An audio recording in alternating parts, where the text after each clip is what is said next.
ಬೀದರ್ ನಾರಂಜ ಸಹಕಾರ ಸಕ್ಕರೆ ಕಾರ್ಖಾನೆಯ ಚುನಾವಣೆ ನಿನ್ನೆ ನಡೆದಿದ್ದು ಈ ಒಂದು ಚುನಾವಣೆಯ ಫಲಿತಾಂಶ ಪ್ರಕಟವಾಗಿದೆ. ಜೆಡಿಎಸ್ ಬೆಂಬಲಿತ ಅಭ್ಯರ್ಥಿಗಳು ಗೆದ್ದು ಬೀಗಿದ್ದಾರೆ. ಬೀದರ್ ನಾರಂಜ ಸಹಕಾರ ಸಕ್ಕರೆ ಕಾರ್ಖಾನೆ ಚುನಾವಣೆ ನಿನ್ನೆ ನಡೆದಿತ್ತು. ನಿನ್ನೆ ನಡೆದಿದ್ದಂತಹ ಈ ಒಂದು ಚುನಾವಣೆಯ ಫಲಿತಾಂಶ ಪ್ರಕಟವಾಗಿದೆ.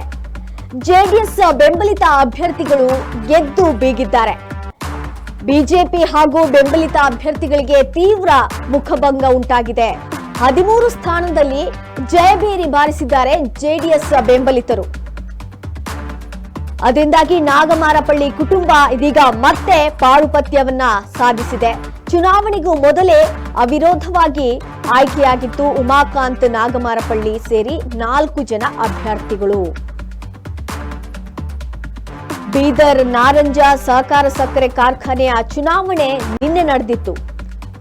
ನಿನ್ನೆ ನಡೆದಿದ್ದಂತಹ ಈ ಒಂದು ಚುನಾವಣೆಯ ಫಲಿತಾಂಶ ಪ್ರಕಟವಾಗಿದೆ. ಅದರಿಂದಾಗಿ ಜೆಡಿಎಸ್ ಬೆಂಬಲಿತ ಅಭ್ಯರ್ಥಿಗಳು ಗೆದ್ದು ಬೀಗಿದ್ದಾರೆ.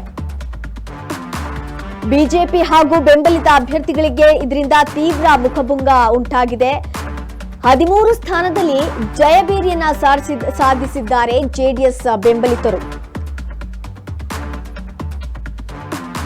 200ರ ಒಂದು ಗಡಿದಾಟದ ಒಬ್ಬನೇ ಒಬ್ಬ ಬಿಜೆಪಿ ಬೆಂಬಲಿತ ಅಭ್ಯರ್ಥಿ. ಅದರಿಂದಾಗಿ ಜೆಡಿಎಸ್ ಬೆಂಬಲಿತರು ಜಯಭೇರಿಯನ್ನ ಬಾರಿಸಿದ್ದಾರೆ.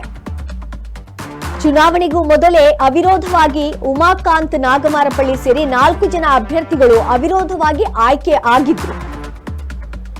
ಹೀಗಾಗಿ ನಿನ್ನೆ 9 ಸ್ಥಾನಗಳಿಗೆ ನಾರಂಜ ಸಹಕಾರ ಸಕ್ಕರೆ ಕಾರ್ಖಾನೆ ಆವರಣದಲ್ಲಿ ಚುನಾವಣೆ ನಡೆದಿತ್ತು. ಅದರೊಂದು ಫಲಿತಾಂಶ ಪ್ರಕಟವಾಗಿರುವಂತದ್ದು. ಒಟ್ಟು 4438 ಮತದಾರರ ಪೈಕಿ 2977 ರೈತ ಮತದಾರರು ಹಕ್ಕನ್ನ ಚಲಾಯಿಸಿದ್ರು.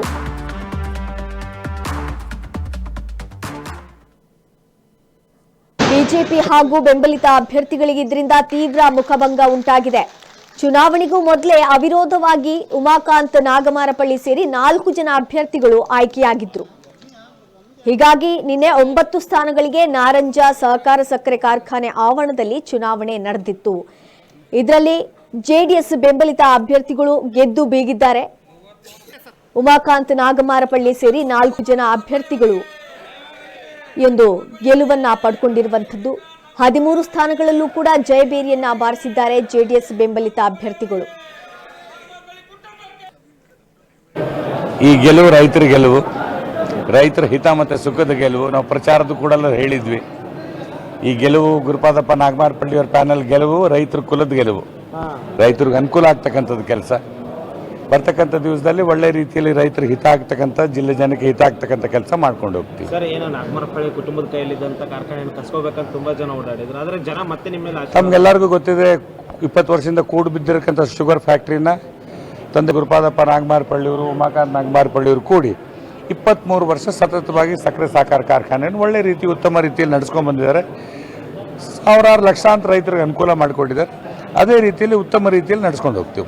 ಸರ್, ಮುಂದೆ ಯಾವ ರೀತಿಯಾಗಿ ರೈತರಿಗೆ ಸಾಕಷ್ಟು ತೊಂದರೆಗಳು, ಸಮಸ್ಯೆಗಳು ಇದ್ದಾವೆ ಸರ್. ಇವತ್ತು ಯಾವ ರೀತಿಯಾಗಿ ತಮ್ಮ ನೇತೃತ್ವದೊಳಗ ನಡೆಸ್ಕೊಂಡು ರೈತರಿಗೆ ಯಾವ ರೀತಿ ನೆರವು ಸಿಗತಕ್ಕಂಥ ಕೆಲಸವನ್ನು ಮಾಡ್ಕೊಂಡು ಹೋಗ್ತೀರಿ ಸರ್? ಈಗ ಉಮಾಕಾಂತ್ ನಾಗಮಾರಪಳ್ಳಿಯವ್ರ ಮಾರ್ಗದರ್ಶನದಿಂದ, ಎಲ್ಲರ ಮಾರ್ಗದರ್ಶನದಿಂದ, ರೈತ ಸಂಘದವ್ರ ಮಾರ್ಗದರ್ಶನದಿಂದ ತಮ್ಮೆಲ್ಲರಿಗೂ ಗೊತ್ತಿದೆ, ಆಗಲೇ ಅತಿವೃಷ್ಟಿ ಆಗಿದೆ. ಮೊನ್ನೆ ಕೂಡ ನಾವು ಕೂಡ ಅತಿವೃಷ್ಟಿ ಆದಾಗ ಸಹಕಾರ ಸಕ್ಕರೆ ಕಾರ್ಖಾನೆ ನಡಿಬೇಕು, ಕಬ್ಬು ಒಂದು ಮಾತ್ರ ಉಳಿದಿದೆ, ರೈತರಿಗೆ ಇದು ಬೆನ್ನೆಲುಬಾಗಿದೆ, ಕಮರ್ಷಿಯಲ್ ಕ್ರಾಪ್ ಆಗಿದೆ, ಅನುಕೂಲ ಮಾಡಿಕೊಡ್ಬೇಕು. ಬರ್ತಕ್ಕಂಥ ದಿವಸದಲ್ಲಿ ಅವ್ರಿಗೆ ಒಳ್ಳೆ ರೀತಿಯಲ್ಲಿ ಕೆಲಸ ಮಾಡಿ ಅವ್ರಿಗೆ ಅನುಕೂಲ ಮಾಡ್ತಕ್ಕಂಥ ಕೆಲಸ ನಾವು ಮಾಡ್ತೀವಿ.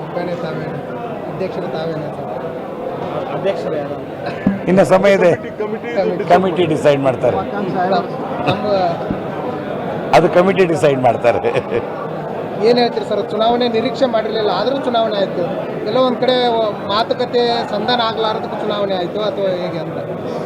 ಇಲ್ಲ, ರೈತರ ಹಿತಕ್ಕಾಗಿದೆ. ಇದು ಏನೇ ನಿರ್ಧಾರ ಇದೆ ರೈತರ ಹಿತಕ್ಕಾಗಿ ತಗೊಂಡಿದ್ದಾರೆ. ರೈತರಿಗೆ ಇನ್ಮೇಲೆ ಇನ್ನೂ ಹೆಚ್ಚಿನ ಮಟ್ಟದಲ್ಲಿ ಒಳ್ಳೆಯದಾಗ್ತದೆ. ರೈತರ ತೀರ್ಪು ಕೂಡ ಕೊಟ್ಟಿದ್ದಾರೆ.